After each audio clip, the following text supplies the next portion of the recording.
何市长，小点您找我？过2天我要出国访问啊，你把我的日程呢再重新安排一下，在我出国前，能开的会就开了，实在开不了，等我出国回来以后再说。好的，啊，哎，送给你的字儿，这么快您就写出来了？哎呦，谢谢啊，谢谢。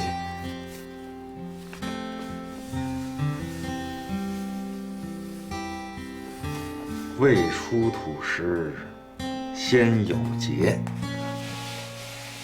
当凌空处，仍虚心。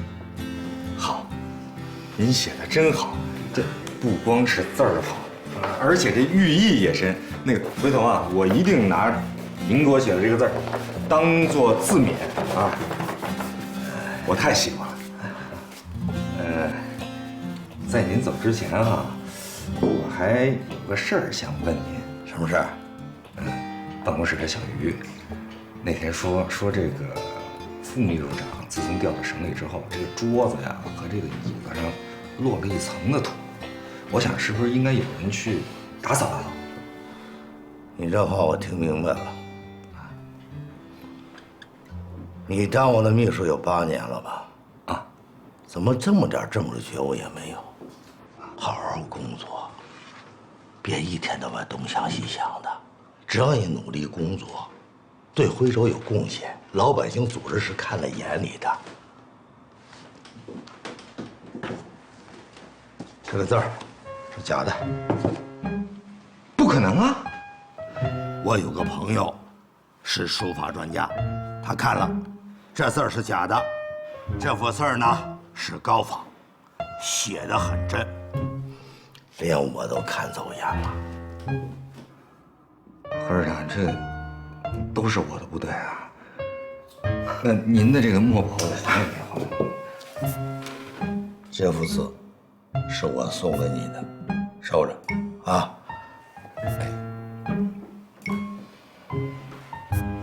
好了，就这样吧。那我出去了。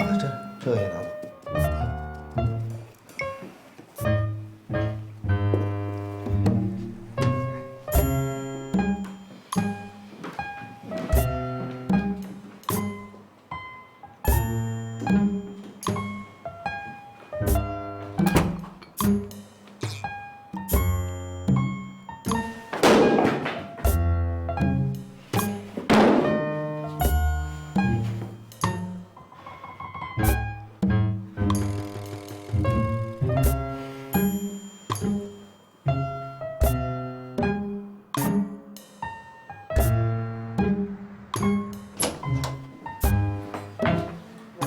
田豪，这么晚了叫我来干嘛？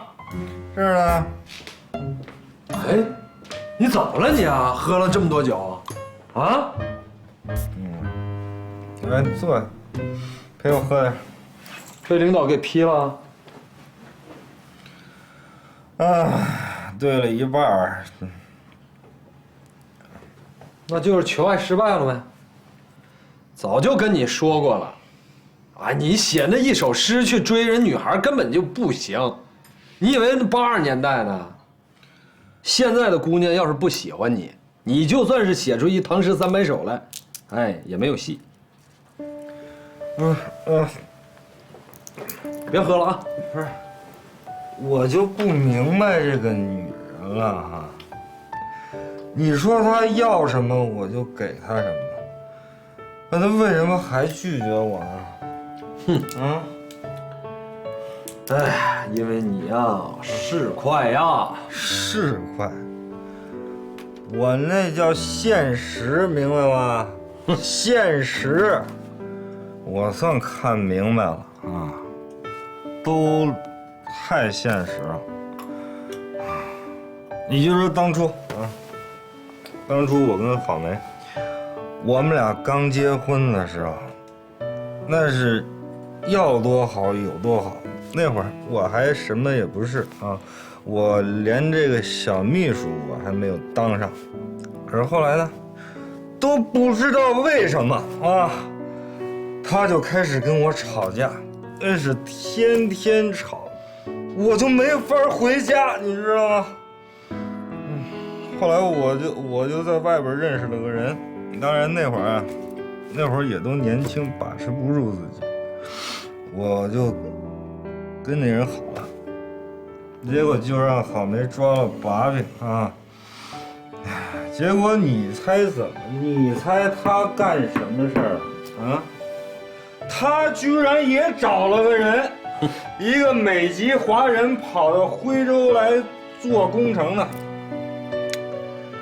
那小子就跟他献殷勤，今天吃西餐，明天听音乐会啊，一来二去，他们俩就好了。后来这男的要离开徽州，郝梅他就跟我摊牌，说要跟我离婚。我跪到地上求他，我说不离好不好？他说不行。我说那你为什么跟我离婚呢？你猜他怎么回答我？你猜？不喜欢你了呗？他说我给不了他想要的生活，现实不现实？你不了解郝梅，伤心了的是因为你背叛他在先。哎，你要如果真爱郝梅，你就应该杀到美国去美国找他。我不去啊，我让他从美国回来找我田横，我让他看看啊，他瞧不起的田横，现在已经了不起了。电话，什么电话啊？喂，老公，都几点了，你怎么还不回来呀？不是说了吗？我来田横家，你还打座机电话查岗呢？那嫂子吧？又喝酒了吧？少喝点儿。你让他接电话。喂，嫂子，我哥在我这儿呢。你放心，我给你看得严严实实的啊啊！没喝酒，没喝，根本就啊。啊行，你跟他说啊。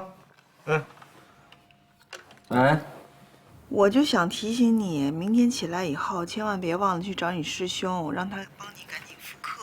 啊，我知道了，你放心吧啊。还有你那个青年教师的住房申请表格，一定别忘了交，听见没有？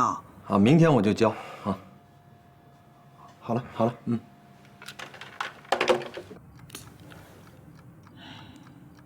你说这一对冤家还天天一块儿见面吵架，搞不懂。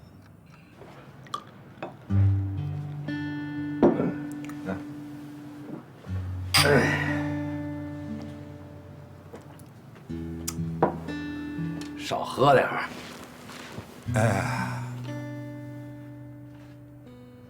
天下乌鸦一般黑啊，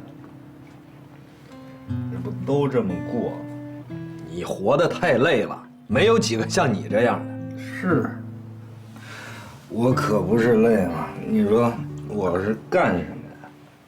你说我给这个何副市长干这秘书，8年了，我还是个秘书，对吧？抗战都打赢了8年，8年。你说他从市政协副主席干到现在的副市长，那所有的事儿我不都得在后边帮着衬着啊？你说他那些发言稿不都得是我写吗？啊，甭管是大事小事，你就说他看一眼这个茶杯，我立刻就把那茶杯放到他嘴边上了。活该呀！你有欲望啊，你是个官迷呀，你想当官啊，你就应该这样。你像我，对吧？我就不需要这样，因为我没有欲望，无欲则刚。你懂个屁呀你！我选择了从政这条路，我就得按这个规矩办，对不对？我不能像你那样天马行空，我得忍辱负重。哎，我要是没有这个权利，我怎么去实现我远大的抱负？哎呀，我天哪，你还远大抱负呢？你可得了吧你呀！你不信是不是？明天啊，明天我带你去一个地方。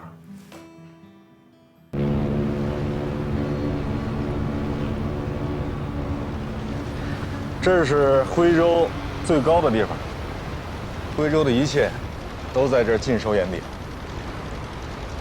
小的时候我住在你们家，我爸妈就在这城里打工。你知道我那会儿最大的梦想是什么吗？那时候看你傻乎乎的，没觉得你有什么梦想。我那会儿啊，就想到这城里来，能跟我爸妈在一起。哎，你看见那片棚户区了吗？啊旁边有个小学，上面飘着红旗。啊，这个棚户区里啊，住的都是来城里打工的农民工，跟我父母当年一样。他们家里啊，肯定也有像我这样的孩子。咱是管科教文卫的，在我的推动下，还有几个地产商的帮忙，在旁边建了一个小学。前几天啊，我陪何市长到那儿去慰问，看着那些孩子一个个那么认真学习，我眼泪差点没下来。啊，还有那边，看见那片很难看的楼了吗？我想把那片楼拆了，然后种上大树，建一个公园。美国的中央公园你知道吧？到时候啊，大学里边的学生就可以到那儿去读书，到那儿去思考，到那儿去谈恋爱。唉，但是就这一个工程，可能就得干个几十年。不知道在我退休之前，能不能实现？就凭你啊，一个小秘书，来世吧。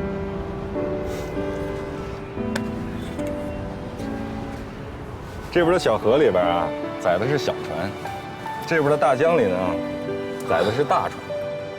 所以你刚才说对了，这就是我要当徽州市长的原因。因为只有你有了权力和资源，才能够去做事情，才能够实现自己的愿望。从小我就看出来了，你小子就是个官迷。表哥啊，权力这个事情说白了，有权就可以做事，啊，没权寸步难行。它就是实现你自己梦想的桥梁和通道，明白了吗？啊，不过话又说回来了，你今天说的这些，听着还算受用。表哥，你会慢慢了解我的，走吧。哎，师兄，来，教案补好了啊。你说你早把教案弄好了，能弄到今天这个地步吗？反正我教案补上了，你现在得帮我让我复刻。行，教案都补上了，就证明你认真的对待这个问题了。一会儿我就给你们赵院长打电话啊，就算他对你有什么意见，他也得给我这个面子。那行，哎，还有这个，我这个住房申请表交给你了啊。啊，这个你直接交到资产管理处，就说我让交的。行，谢谢啊，师兄。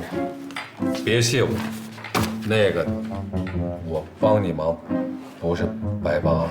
这个人情你得给我记住，什么时候我需要的时候，你得还我。看看你，这师兄弟之间搞得像特务交易似的。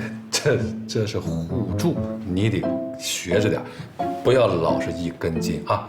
赶紧上课吧，别跟我说你没备课啊！怎么可能不备课？备课是必须的。哎，对了，你老婆表哥的女儿进托儿所的事情，我给你办。谁表哥呀？谁进托儿所呀？你老婆表哥的女儿啊？你净瞎说，邹琴就没有表哥。哎，等等，那天他那么上心的到我们家说的事儿，你不知道啊？这表格都给拿来了，你看看，拿着表格就可以进幼儿园了。不认识这孩子呀？刘平。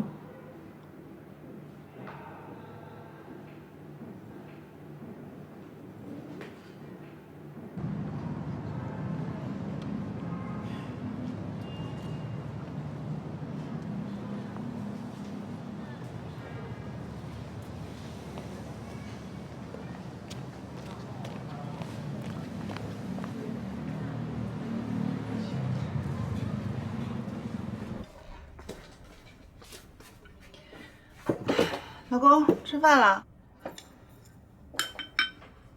梁宏明，吃饭。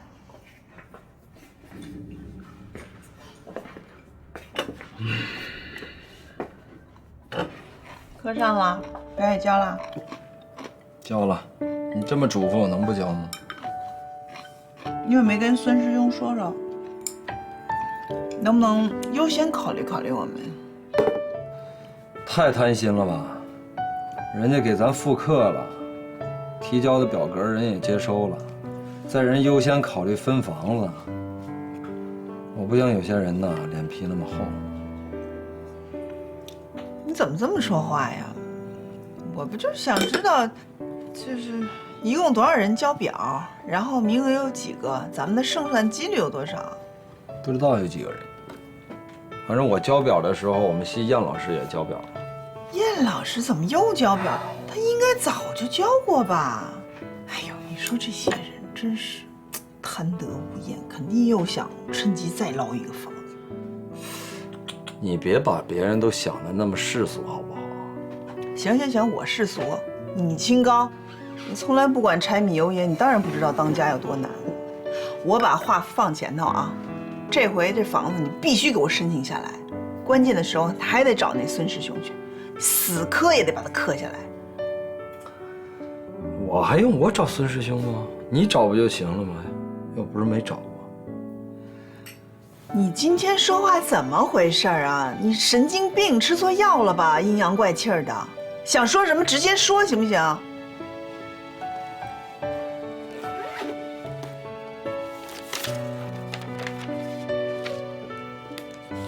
这孩子谁呀？父亲那栏写着刘平，刘平谁呀？不是你前男友吗？对啊，我以前不是跟你说过他吗？你记性挺好的。邹琴，刚回徽州，自己家里事儿什么事儿都没做呢，猴急似的跟前男友勾搭上了，是不是？什么叫勾搭呀？他是刘巧的哥哥。他是刘巧的哥哥，你为什么不及时的汇报呢？我这有什么好汇报的？我怎么跟你汇报？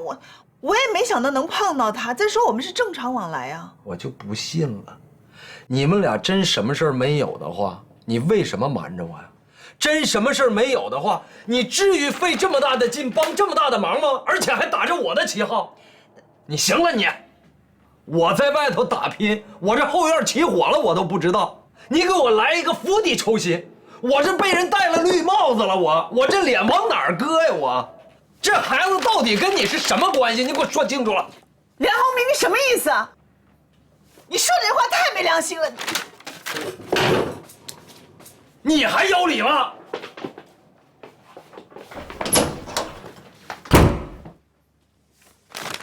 就烦女人干这种事儿。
喂，晴姐，干嘛呢？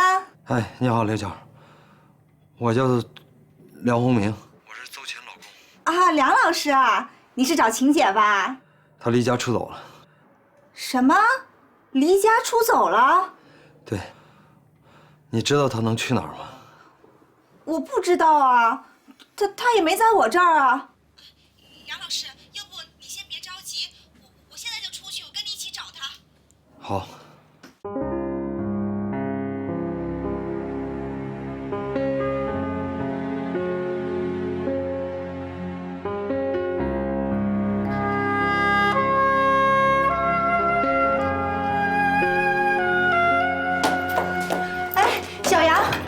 来了，你不是让我在这值夜班吗？我来找一下晴姐，你看见她没有？没看到。啊！哎，梁老师，梁老师，梁老师。刘巧，我跟你说，这个事儿全怪你哥。这跟我哥有什么关系啊？你跟我说实话，邹琴和你哥是不是一直藕断丝连？这段时间是不是死灰复燃了？你怎么血口喷人呢？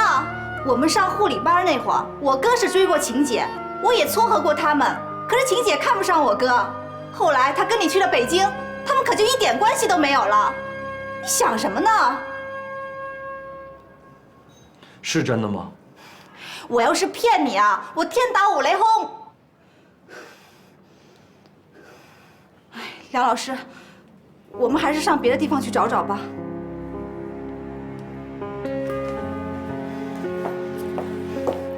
邹琴。邹琴，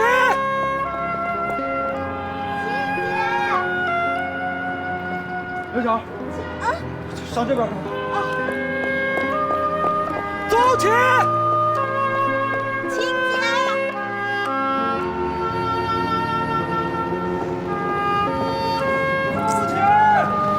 琴，晴姐，邹琴，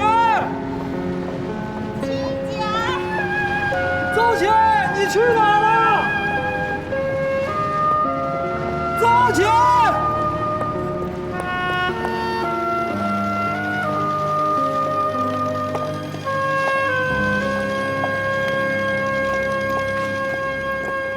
邹琴，老婆，放开我！晴姐干什么？放开我！梁老师，你先道个歉吧。老婆，是我不好，是我错了，你原谅我好不好？你哪儿错了？你全是我错。晴姐，晴姐，梁老师可是找了你一个晚上。梁老师，你好好劝劝他。晴姐，那我先走了啊。我跟你一块走。哎，别，我跟你好好劝劝。谢谢你啊，刘强。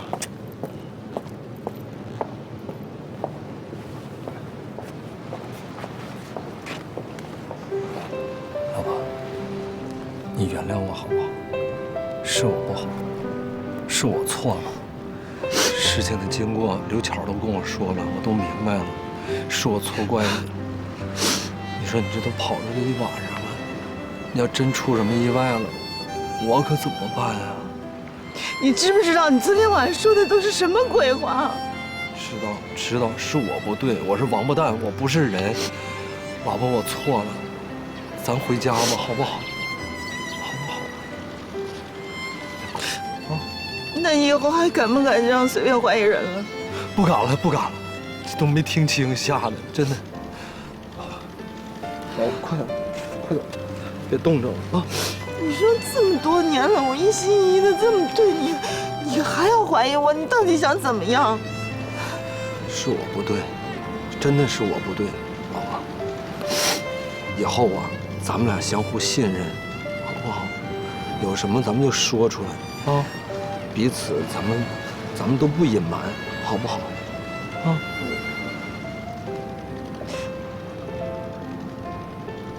你说我瞒你这个干嘛呀？我是不该瞒你。行了，不说了啊，走吧，咱回家了啊。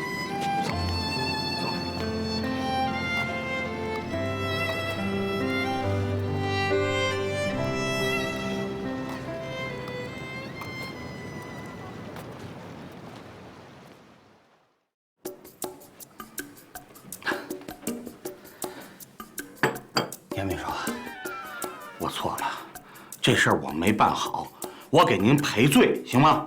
不是老胡，你说，你这事儿你怎么办呢？我也不想这样，我也是受害者，这帮王八蛋也把我坑了。不是，我认识你啊，不是1天2天了，但是我万万没想到你能把这事儿给办成这样。我哪敢呐？咱们俩什么关系啊？是不是？我还听这消息，说这刘老啊什么都不认，倒是跟他挺熟的那些什么民工啊、保姆啊，他一高兴啊，一副一副的送人。这事儿你听谁说的？啊，这个我当然有我的渠道了，您放心，这坑是我挖的，我一定给您填的瓷瓷实实的，别，好吧？我不让你为难。不，这事儿你甭管了啊，我自己办去。脱裤子。打屁股啊？对，坐好坐好。啊？大夫，你能轻点吗？我特怕这个。行，你低点，低点。还低？低点，来坐好。我数到3我就打啊。好。1。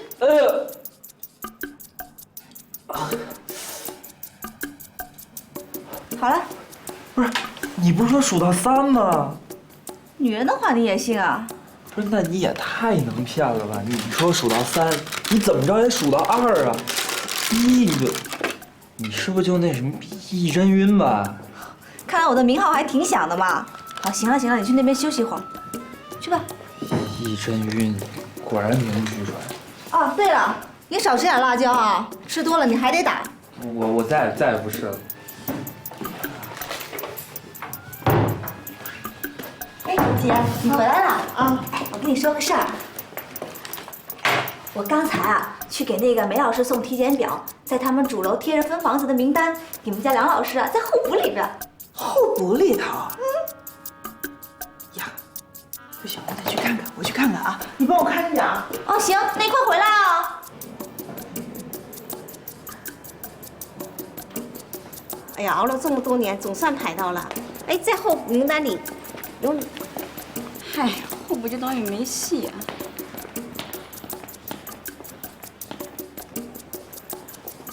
在候补里面啊。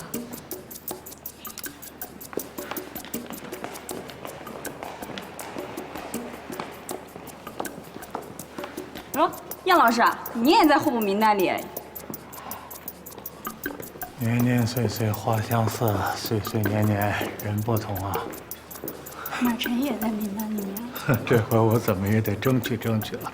好，今天啊，我们就讲杜甫的这首《茅屋为秋风所破歌》啊。这首诗非常有名啊，同学们，谁能？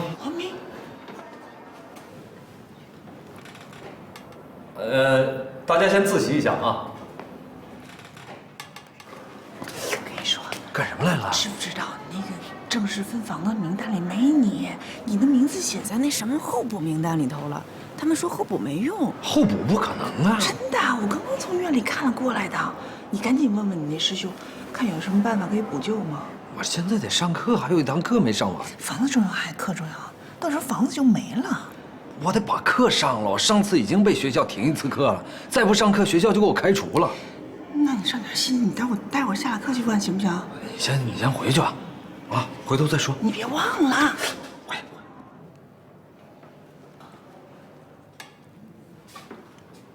好，同学们，我们继续上课啊。那么多女生，继续讲这个《茅屋为秋风所破歌》。谁能跟我说一说这首诗讲的是什么？老师，我知道。好，你说。这个讲的就是跟大家关心的都一样，就是房子的问题。说的太对了，就是房子的问题。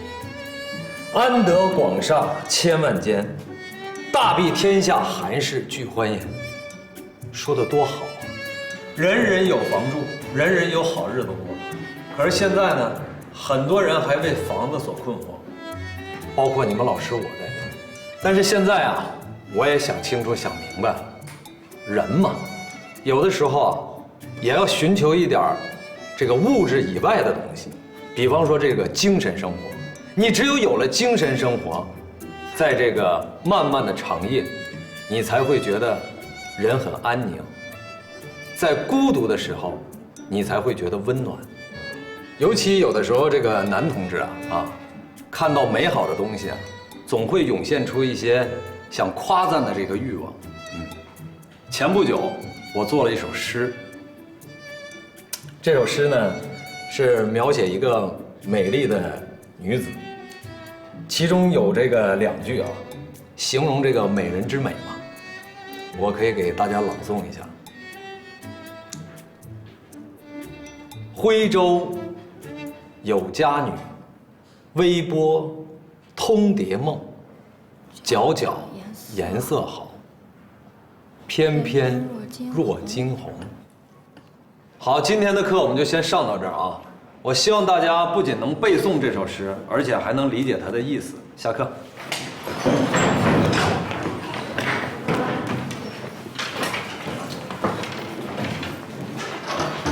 杨老师，你等一下。杨老师，拜拜。好，再见。您看一下这个。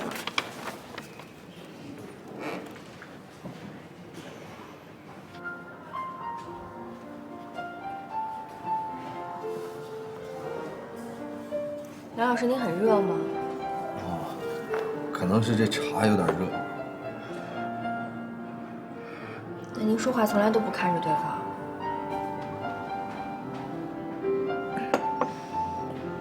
梁老师，我没想到你是这种人，居然帮着自己的兄弟写诗骗一个小女孩，平时在课堂上为人师表的，对得起自己的良心吗？这可能真是个误会啊，李乐。这个诗确实是我写的，但我真不知道他拿这诗去骗你去了。你说我一堂堂大学老师，我怎么可能帮着他去骗一小女孩呢？那我不禽兽不如了吗？我不相信，你们是表兄弟，他不可能瞒着你。真的，他经常瞒着我干很多事儿。哎呀，我给你赔个不是吧？如果再有下次的话，你就到学校那儿去举报我去。谁举报你呀？其实他把诗给我的时候，我就有点怀疑，果然不是他写的。他当然写不出，他肚子里那点墨水能写出这么好的诗吗？是不是？那要是我被这首诗给感动了，看上他了怎么办呀？那不可能，你看不上他。您知道我喜欢什么样的？你估计得喜欢那种有文化、有气质的。像您这样的。我说的不是我，就是，跟你应该是一个年龄段的那种吧。梁老师，谢谢您。谢我什么呀？谢谢您把我写的这么美啊！您不知道吧？我们女学生都特别崇拜您，特别爱上您的课。是吗？还有这事儿啊？我觉得您讲课跟所有人都不一样，您从来不按常理出牌，而且特别风趣幽默。您站在讲台上特别帅，还会发光。那不是我的魅力，那是诗的魅力。我也有可能有一点点。那这首诗我就珍藏了。梁老师，还有一件事儿，我下个月过生日，然后想办个 party， 您能来吗？有时间就去。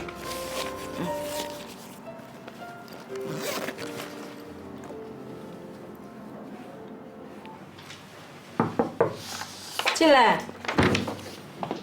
院长，邹琴，请坐。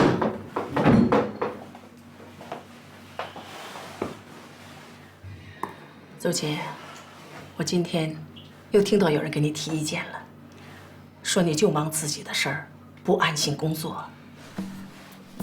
也没有。那个，邢院长，我确实最近稍微有点心不在焉，我改。不就是因为那个房子的事儿吗？你知道的。我跟你说工作的事儿，你怎么又扯到房子了？我说帮忙，我肯定会帮忙。现在医院实行的是考核制度，竞聘上岗。如果病人给你10个差评，你就得下岗。我不可能有10个差评，你知道我的能力的，我不可能。陈姐，你就放心吧，只要这房子的事儿搞清楚了，我一定全心扑在工作上。房子重要，工作更重要。是，听明白了吗？听明白了，陈姐放心吧。那你去忙吧。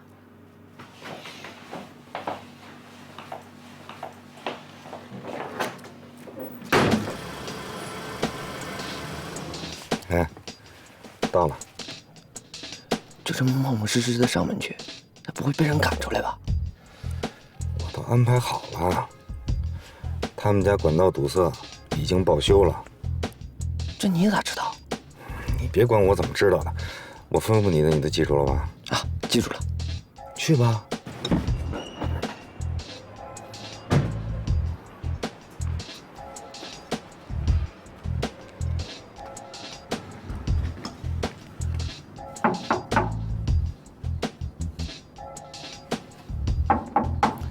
谁呀？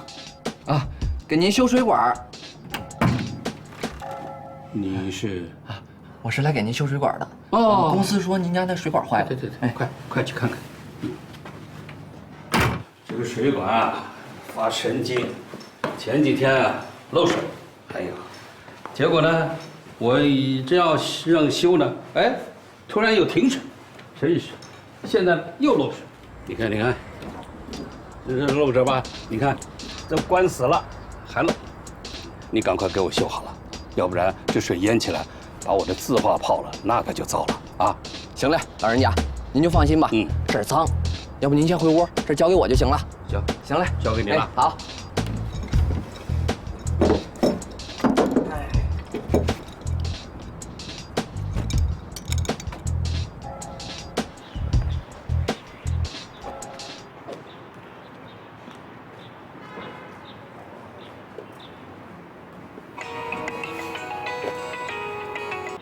喂，红明啊，你就是一混蛋！不是你吃清药了你？我问你，我帮你写的那美人妇你给谁了？嗨，就这事儿啊？我送给你表弟喜欢的人了呗。你打着我的幌子去骗我的女学生，是吧？你给我等着，我跟你没完！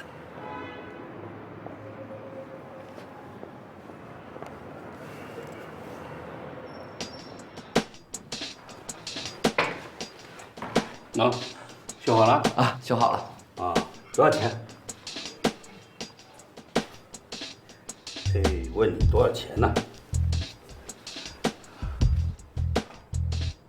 对吧？喜欢着？真好。老人家啊，您家挂这么多画，您一定是个大人物啊！嘿，什么大人物啊？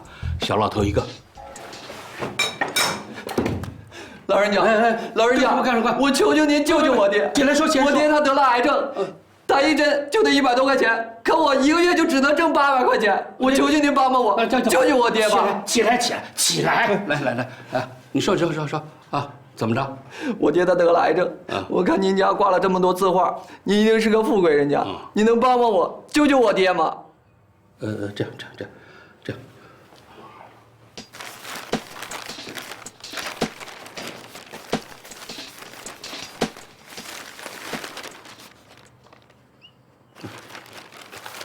这样吧，把这幅画送给你啊，你呢拿到公安市场把它卖了，兴许这钱能给你爹治病啊。老人家，谢谢您，谢谢您。没，哎，说好了啊，你的修理费我就不给了，因为我把画给你了啊。不收了啊。好，说好了啊。好，老人家，谢谢您，谢谢您，您真是个活菩萨。拿，好的。哎，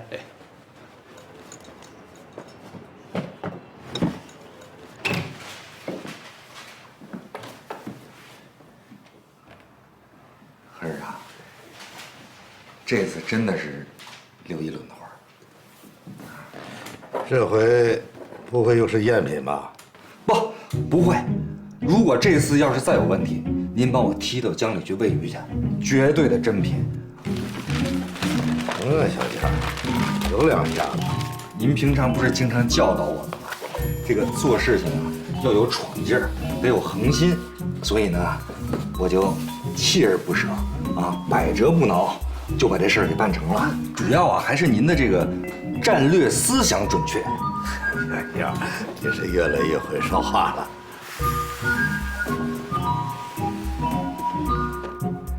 这个刘老啊，现在已经90多岁了啊，他身体不太好，这字儿啊，那真是写一副，他就少一副了。所以每一副啊，它都是真品。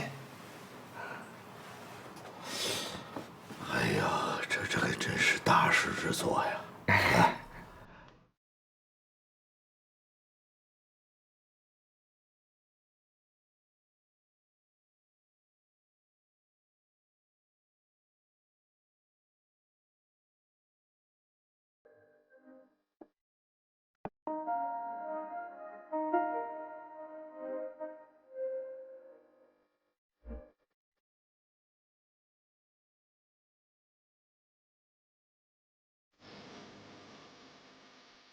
只不过是激情。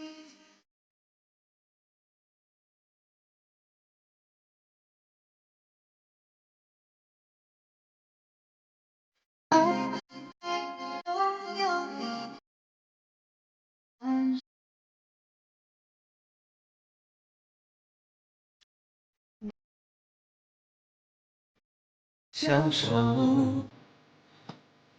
不过是激情过后，彼此都没有借口说分手。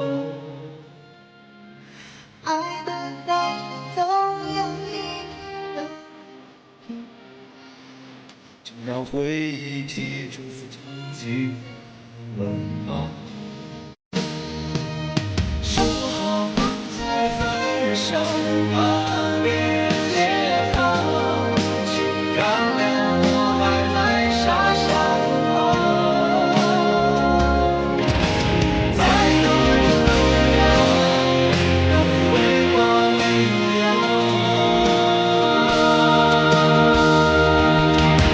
说好不再分手，什么永久？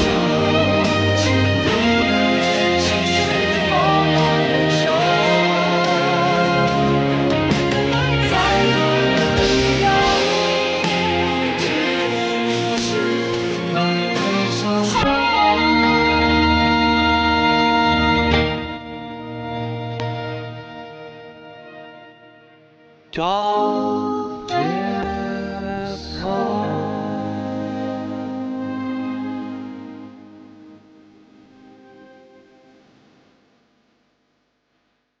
文言军书，清高一世，没想到沦落到这种地步。